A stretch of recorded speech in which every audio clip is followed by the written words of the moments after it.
Hello, welcome back to the YouTube channel of Bethel Evangelical Free Church Hanley. I'm Pastor Gervais Charnley. This is another historic church in Leicestershire. This is St Luke's, Gaddesby. It's a beautiful building, 13th century origins, mostly 14th century, however. It's a beautiful example of the 14th century.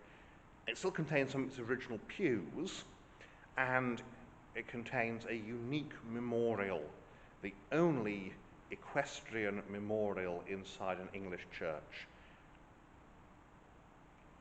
It's a memorial, as we'll see in the chancel, it's a memorial to a gentleman who fought and in fact led in one of the most spectacular moments in the Battle of Waterloo, the charge of the Scots Greys, a cavalry regiment, and so he's depicted on a horse. So we'll see that when we get to it.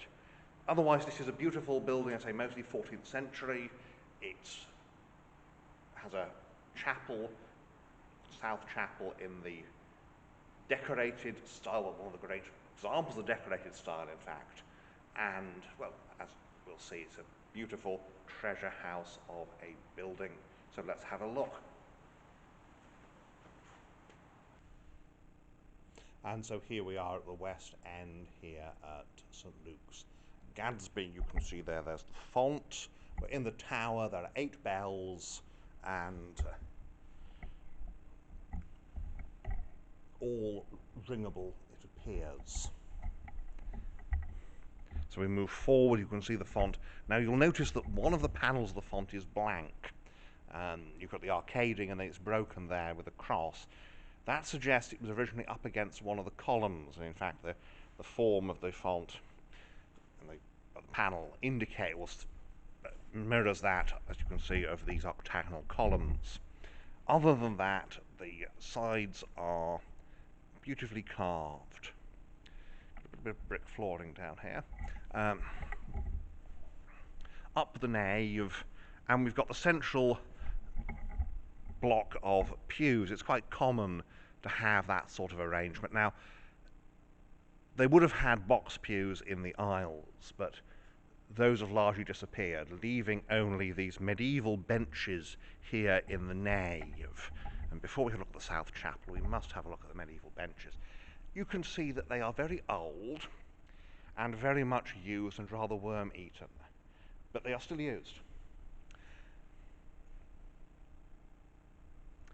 They have been in use for over 500 years. So they have been patched and repaired, but 500 years of the same seating in the church.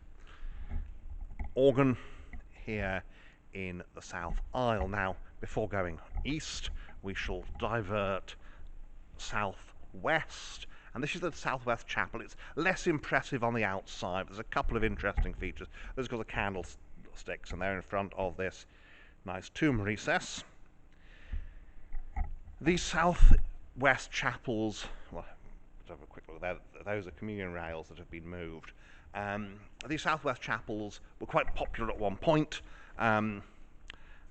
but fell out of favour. And of course, post-Reformation, you don't need multiple chapels.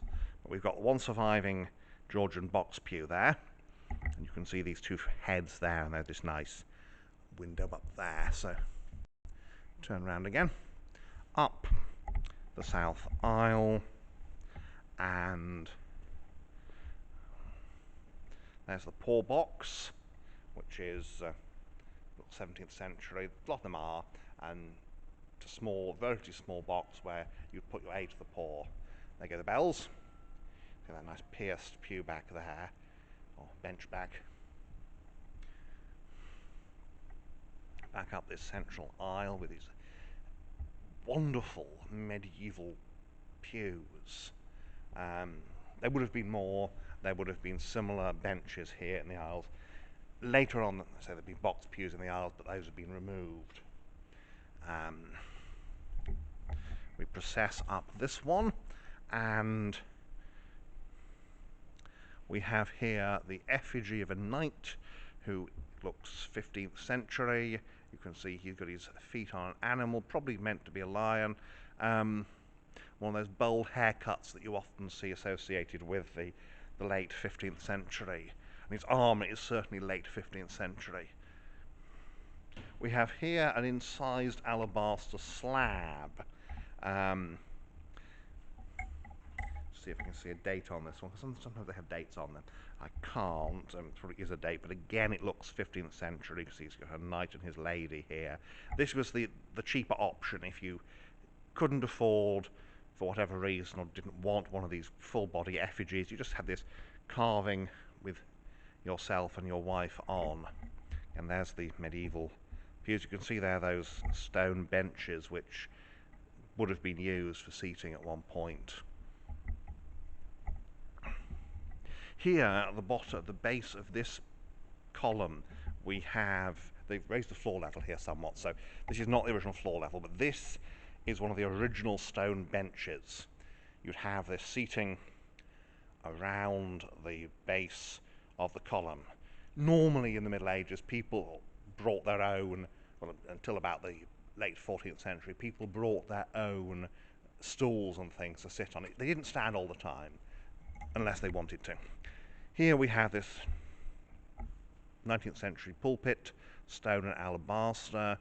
Pulpit falls, somewhat obscuring the face of the angel under the bookboard. But here we have the great treasure of the church. This is the memorial to Edward H. Cheney, colonel in the army, late Scots Greys.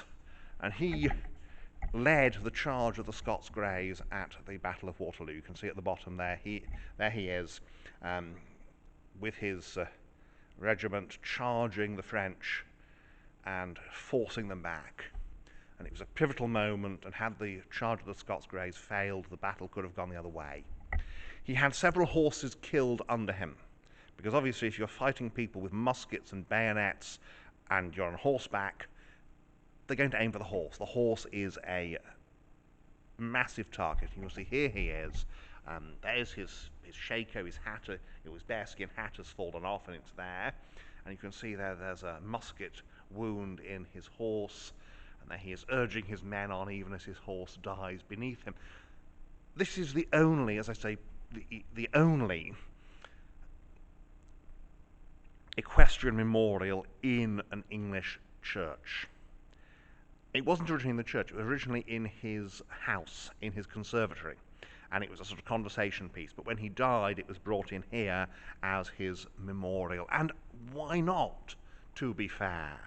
I mean, there's his actual memorial here, but he worked his way up from cornet, which is the junior. 4 horses killed under him, and the 5th wounded, and because of deaths among his commanders, he ended up commanding the regiment during the battle. Absolutely amazing, wonderful piece of sculpture, rather surprising.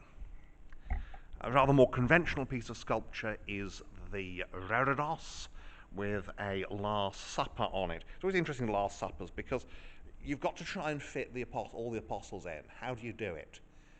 Well, you can have a big long line. Here you've got them bunched up either side of the table with one of them with his back to us, which is probably Judas. Just a quick head count. Yes, Judas. And the other one on the other side is looking towards us, so we see his face.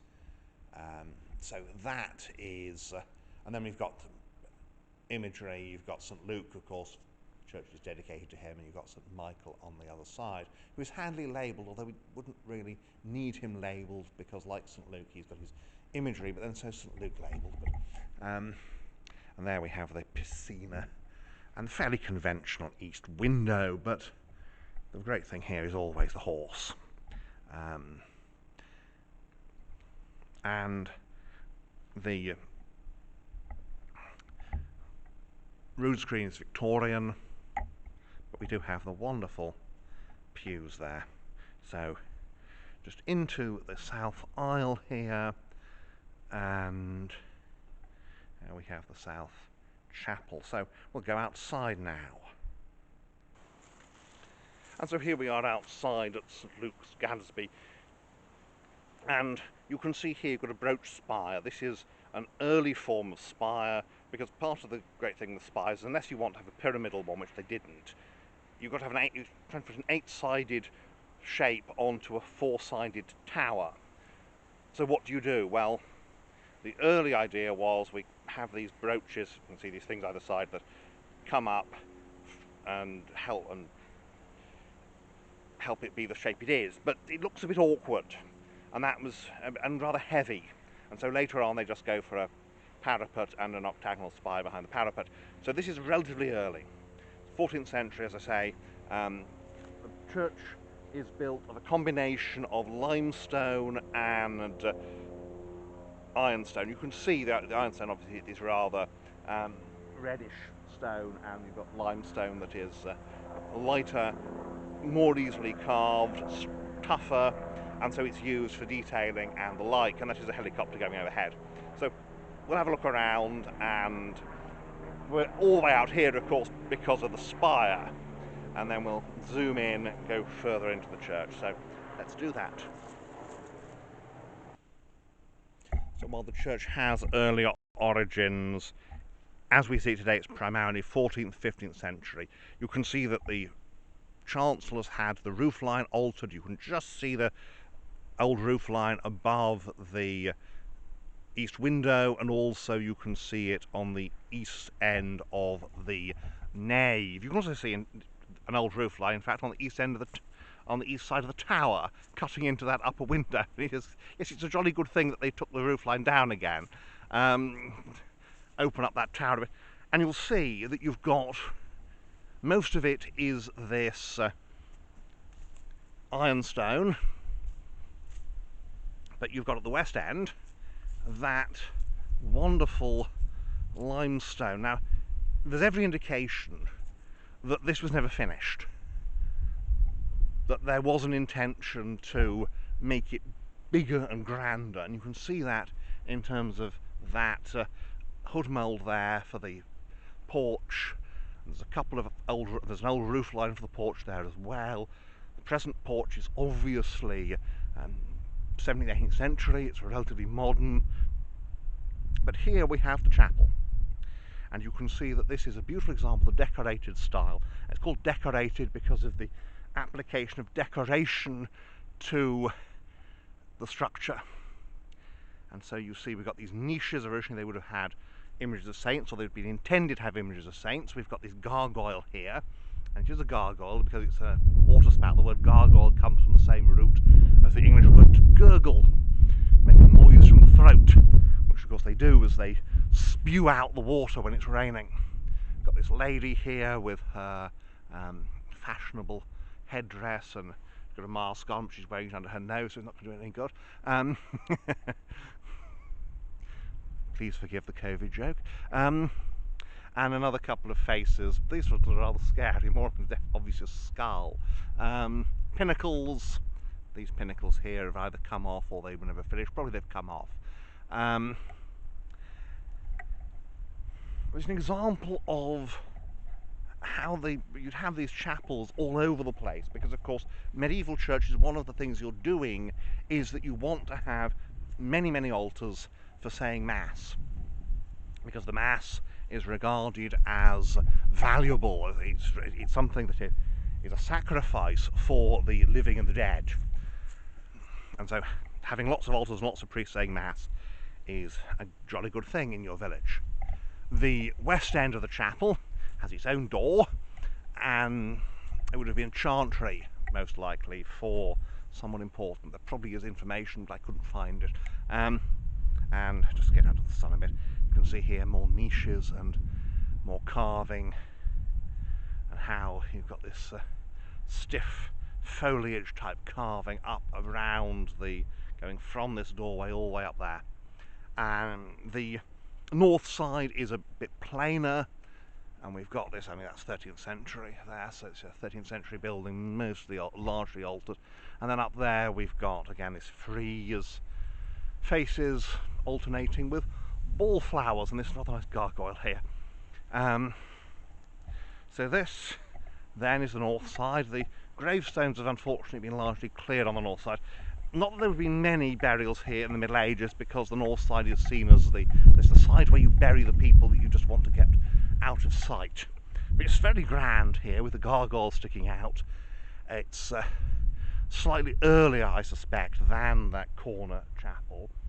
And the big house over this way, which of course is where Colonel Cheney lived, and where his memorial was originally. So we have a very nice north door here. I don't think it's ever used anymore, but it would have been used by the big house family to go to church. The south door is the main entrance these days, as it always was, I suspect. So I'm keeping the camera here because of where the sun is at the moment. And there we've got a priest's door here, which has clearly been restored by the Victorians. Lovely big window there, lovely tracery. And as we saw inside, all the medieval stained glass has gone. There would have been stained glass in probably all the windows in the Middle Ages. This is a very, very posh church. This is one of the poshest churches in the area, in fact. There's an awful lot of money gone into this. Decorated Gothic, really at its best, actually. Its gargoyles and its pinnacles and its brooch spire, which I suspect is... Yes, the spire will be earlier, of course, than the aisles, which are very much in the high decoration. That's something that the Victorians loved. It's got all this decoration on it, and it's hard to argue with people who looked at this and went, wow, this is amazing, because it is indeed rather amazing. So I'll just move back a bit more. There's a little bit, no, not on wheels or anything here, but and here's the north side, so I've got to struggle with where the sun is. But this is perhaps it's one of the lesser known glorious churches in Leicestershire. Leicestershire has a bit of a reputation, which they do seem to be doing something about now, and not having their churches open very much. But here we are, bells.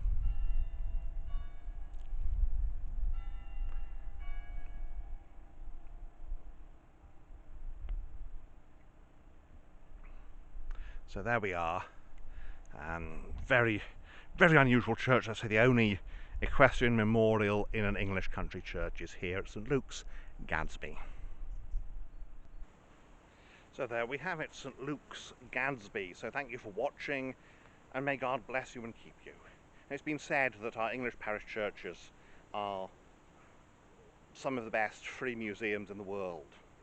Now, they are free to go into, but they're more than museums. They are places of worship, and while they're still open, we pray that the Lord will revive his work again. So again, thank you for watching, and may God bless you and keep you until next time.